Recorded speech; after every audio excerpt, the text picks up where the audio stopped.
c'est Nathan Et et Lucas. On se retrouve aujourd'hui sur la chaîne YouTube Voilà, avec une voiture très sympa, M5 E60 V10. V10. Ah là là là. V10 Atmo, 5 litres. Voilà, 40 magnifique. soupapes quand même. Où t'as vu 40 soupapes? On vous montrera le moteur après. Voilà, donc de base, on est sur une puissance de 507 chevaux. Par contre, là, je pense que vous l'aurez remarqué dans la vidéo, parce qu'il faut savoir que c'est mythique, mais de base, ça crie pas trop non plus. Non, c'est un peu calfeutré d'origine. Ouais. Et là, vous l'aurez vu sur le petit essai qu'on vous a mis au début. D'ailleurs, ils sont un peu vexés, on leur a coupé juste avant le moment T'as critique. vu? Vous l'aurez vu, il y a une ligne full tube quasiment.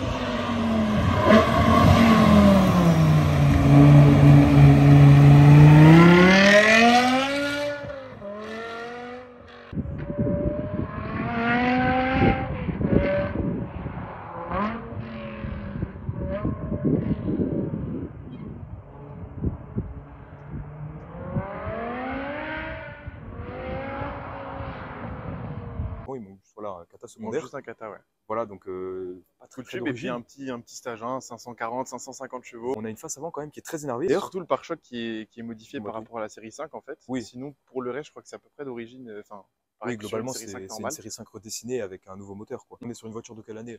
2005. Après, ils ont fait aussi une phase 2 de celle-ci. Ouais. Un peu comme sur toutes les voitures, c'est un petit facelift. Ils ont corrigé 2-3 petits trucs intérieurs et de boîtes, tout ça. Mais ça, c'est la phase 1 du coup. Voilà, ça, c'est les toutes premières. Il y a juste un petit truc qui n'est pas d'origine, c'est les étriers de frein Ouais, qui ne sont pas carbone céramique. Par contre, on a les freins rouges. Ouais. Et normalement, quand c'est du carbone céramique, c'est en rouge. C'est juste que là, ils ont été repeints. On a le petit logo M5 en chromé ici. Ouais, d'ailleurs. Histoire de rappeler au cas où tu ne saurais pas ce que c'est. Je pensais que c'était une AM. Non, mais parce que c'est vrai que je le disais tout à l'heure, si tu connais pas du tout les voitures, tu peux presque te dire que c'est une série 5. Que c'est une série 5. À part avec l'échappement. Voilà. Alors, M5, c'est quoi? C'est un peu, on va dire, la plus grosse berline de chez BM. Hein. Ouais. Après l'M3. Bah, c'est un peu la concurrente du RS6 chez Audi. Quoi. Mais c'est vrai qu'extérieurement, ça va. Ça pas va. trop agressif. Reste... Après, bon, voilà, au niveau des jantes, etc., c'est vraiment, je trouve, assez classique. On a quand même un petit béquet, histoire de comprendre que c'est pas non plus une série 5. Et on a surtout les 4 sorties d'échappement. Qui ressortent bien plus que d'origine. Ouais. Donc, et il là, faut savoir que du coup, c'est une ligne, comme on l'a dit, donc full tube. Il manque juste les kata sport, enfin, les deuxièmes kata, pardon. Donc voilà, mais on a les petits embouts super sprint, la ligne est magnifique. Pas besoin de la modifier encore, c'est bon. Non, c'est suffisant. Après, je spoil un peu pour un peu les énerver, tu vois, parce qu'ils n'ont pas vu. Tu sais, la turbine, là, j'étais tout en haut. Mais genre, quand j'étais tout en haut, c'est tout en haut et je l'entendais démarrer même d'en bas. Ouais, vous allez entendre, le son est incroyable et surtout, vous allez voir, ça a un peu de mal à partir, mais une fois que ça part d'un coup.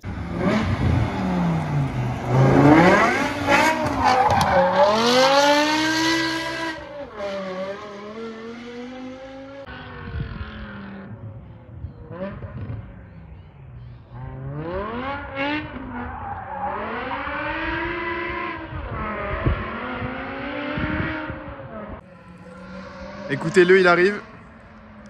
M5 V10 full tube.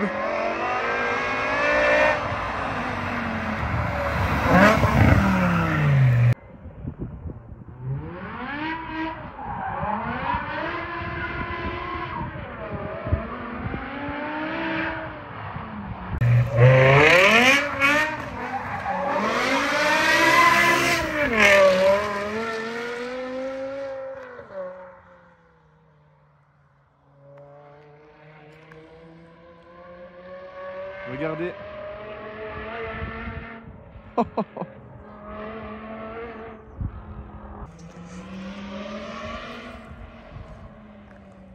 Oh là là, incroyable.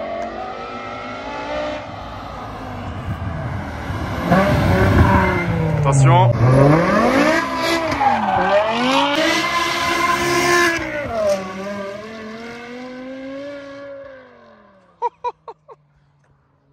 What?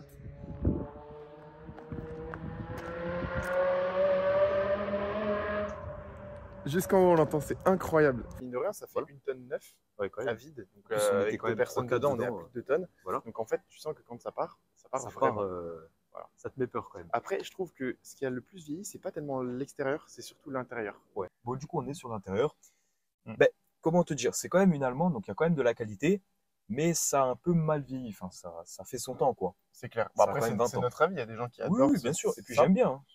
J'aime quand même. Moi, je trouve que, bon, par exemple, nous, on adore la M3 92. Qui est venue légèrement après. Qui est venue vers les années 2010. Au niveau de l'intérieur, la console centrale, c'est la même. Tu as toujours ce petit alu brossé que tu peux avoir Voilà. aussi en carbone, il me semble, ou en noir laqué. Voilà. Ce qu'il y a de différent, c'est le volant. Oui. Les volants BM, c'est beaucoup critiqué. Tout comme une autre chose qui est juste ici Ouais. entre nous deux, Nathan. Ouais, la boîte de vitesse. Alors, elle est critiquée déjà parce qu'elle n'est pas très rapide, on va en parler. Et pas très Mais- fiable sur ce modèle. Mais aussi parce que ce pommeau-là, en Ouais. lui-même, est critiqué. Moi, ça me choque pas. Tu sais que c'est la pièce que je trouve la plus moderne de l'intérieur. Ouais. Vraiment. Mais donc, voilà, après, sur l'intérieur, on peut pas se plaindre quand même. Bon, là, c'est du carbone qui a été rajouté. Oui. Mais sinon, on a quand même de l'alu brossé. Il y en a aussi à l'arrière. On a un petit écran au milieu qui a été changé. Pour la Oui. petite anecdote, c'est désormais un écran AliExpress. Voilà. Parce que normalement, donc avec ces petites molettes, tu as un écran. C'est pareil, ça, c'est pareil, la M392. Ils ont mis le même écran. Et on va pas se mentir, il est dégueulasse. On dirait un écran des années 2000, pas 2010, tu vois. Plus l'écran, donc on peut le dire, il est même pas tactile. Donc ça veut dire que déjà, il est dégueulasse. En plus, tu dois le gérer avec cette molette. En fait, dans cet intérieur, il n'y a pas grand-chose qui est important, à part le compteur, la boîte de vitesse, notamment, et les deux boutons là. Voilà, donc je vais en Qu'est-ce parler. que tu peux nous Il y dire? a le petit bouton power, du coup, qui permet de passer aux 507 chevaux, enfin, du moins 550. En gros, c'est un maintenant. bouton sport plus. un Ouais, sport. voilà. Et là, il y a un bouton que beaucoup de gens se trompent. En fait, ils pensent que ça change la réactivité de la boîte. En fait, non. Ça va justement, ça va juste changer Le nombre de tours minutes pour passer les rapports. Parce voilà, qu'il faut savoir que c'est le une boîte, régime. c'est une boîte de vitesse qui est datée. C'est une boîte de vitesse, d'ailleurs, c'est le principal défaut, on va dire, de cette voiture, c'est que vous passez la vitesse, il se passe presque 2 secondes avant que la vitesse passe. Alors, au rétrogradage, c'est moins gênant parce que ça passe un peu plus vite. Mais c'est vrai que la boîte de vitesse n'est pas incroyable.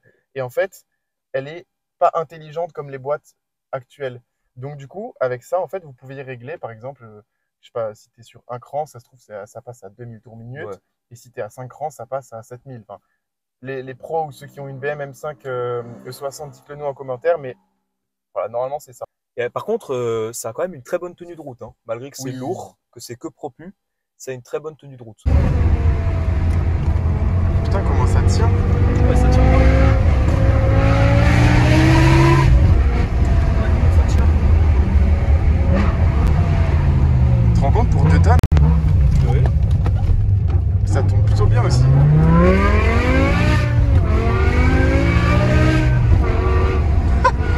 Lucas, ta tête, elle fait avant arrière, avant arrière.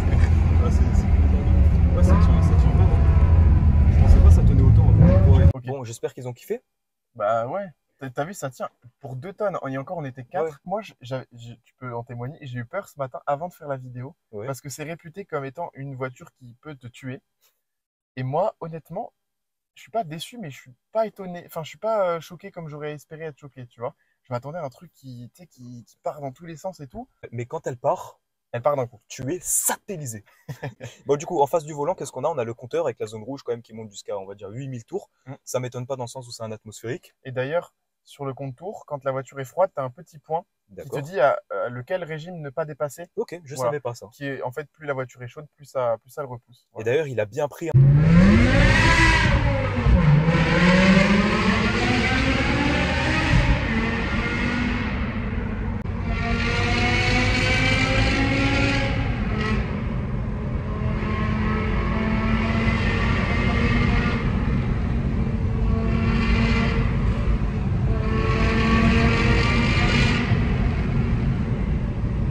Il est incroyable. C'est surtout au niveau du compteur de vitesse que Ouais. c'est choquant parce que là, il est gradué jusqu'à 3,30. Voilà. Donc, faut savoir que d'origine, elle est bridée à 305. Mais d'origine, si vous la débridez, elle peut monter voilà, à 320, on va dire. La bride, ouais, elle saute très vite. Voilà. Surtout sur une voiture comme ça. Celle-ci bloque le compteur en stage 1. Alors, imaginez C'est ça. les M5 E60 V10 qui Compresseur. ont un compresseur qui font 700 chevaux. Ça monte à 400 Voilà. km/h. Donc, tu as les 330 là, et tu as l'aiguille qui a Parkinson. Quoi. Pour l'intérieur, je m'attendais à un peu plus de place, pas toi? Enfin, pour l'arrière. En fait, Sachant que au c'est niveau bien des jambes et tout, on est bien, mais c'est vrai que par rapport à la taille de la voiture, tu vas comprendre que, je sais pas si tu as déjà vu le coffre, pas encore peut-être. Pas encore. Le coffre, il est immense, donc je pense que c'est pour ça que tu n'as pas non plus autant de place que ça. Mais tu sens que c'est une caisse de 2005. C'est ça. Voilà. Ça a moyennement vieilli. Oula, l'ouverture de coffre est plus réactive que la boîte. Du coup. Ça, on la garde. Ouais. T'as un coffre, ça se voit que c'est fait typiquement pour mettre un max de trucs dedans en mode go fast, parce que clairement avec ça. En mode mafieux albanais. Voilà. Et le coffre, sincèrement, je ne peux même pas. Je suis 1m90, j'ai des grands bras, je Ouais. ne peux pas toucher le fond. Regarde, je ne touche pas le fond. C'est vrai. Maintenant, on va passer à la pièce maîtresse. Le capot V10 moteur. 5 litres qui est à l'avant. La pièce maîtresse. C'est magnifique. V10 5 litres, 40 soupapes. Il y a un cache, mais on voit quand même, tu as vu la rangée des cylindres. Moteur issu vraiment du monde de la compétition de chez BM. Ça, faut le dire, c'est vraiment la pièce qui a fait que cette voiture, elle est mythique. C'est le moteur. On n'a pas parlé plus que ça du design, mais c'est Chris Bangle qui est venu, qui est arrivé dans ces années-là et qui a révolutionné un peu le design de BM, parce qu'avant, tu avais les M5, etc., tu sais, un peu à l'ancienne, avec les phares un peu classiques et tout. Et il y a beaucoup de gens qui n'ont pas aimé cette M5 et ce nouveau design de BMW parce que bah, c'était nouveau, tu vois. Et maintenant, les gens ils se sont habitués, puis il y a eu un autre design après. Je trouve qu'esthétiquement, c'est agressif, mais ça reste assez ça aurait sage. pu être un peu plus, tu vois. Jusqu'à ce que ça démarre. Et voilà. Pour ça, je te propose de la démarrer.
C'est bizarre, ouais, parce que en effet, ça part d'un coup. Le 140i, il partait tout doux en fait. C'est ça. Puis en plus, c'est pas bien. Ouais, c'est trop petit.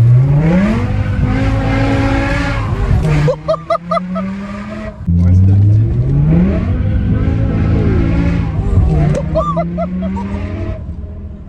Putain, c'est ouf, ça part d'un coup, t'as vu?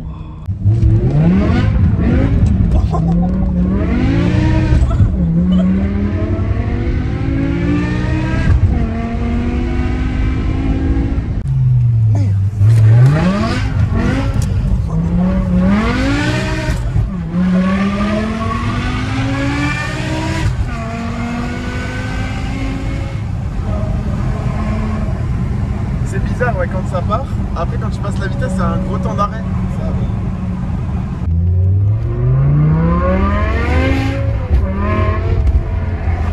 Ça, la boîte.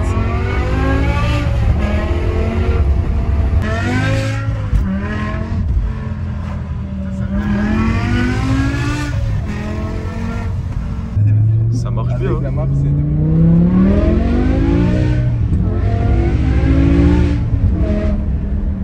Ah ouais, c'est plaisant. Le son il est incroyable. Il est mythique. Ouais, vraiment. Bon, Lucas, t'en penses quoi?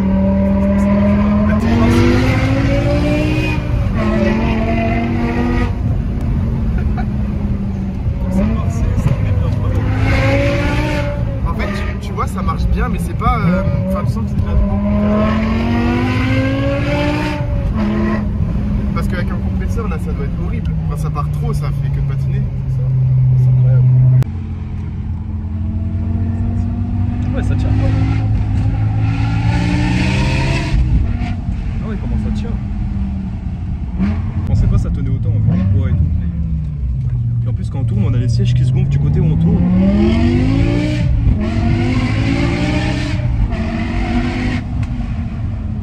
Ça freine bien. Franchement, elle me surprend cette caisse. Vérité. Je suis surtout choqué de la tenue de route. Ouais. Pour un tel poids et un tel gabarit.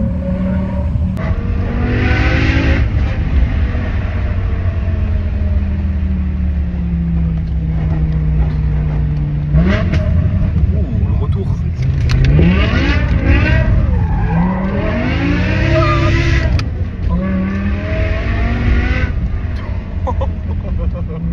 Oh, quand ça part, c'est plaisant. Là, c'est le meilleur virage.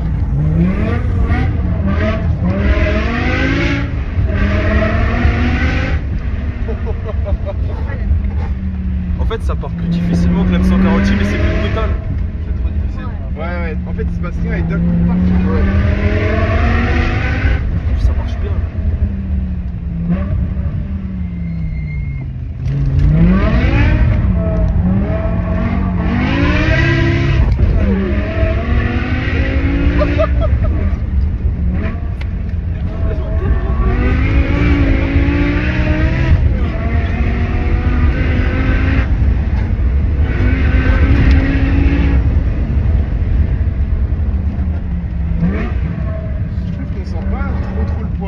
C'est quoi toutes ces traces par terre?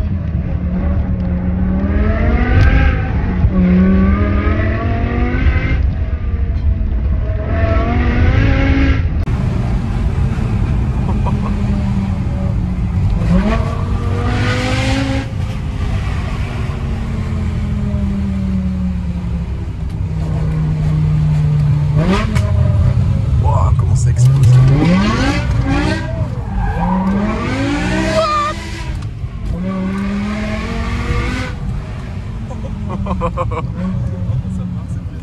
Là, c'est le meilleur virage.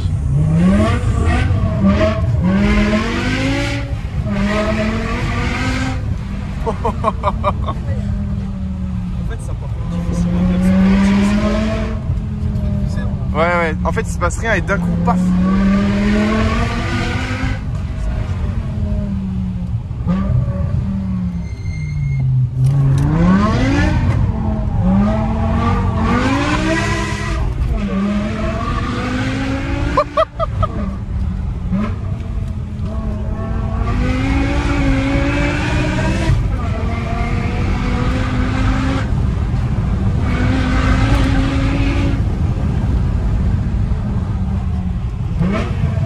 Je trouve qu'on sent pas trop le poids au final.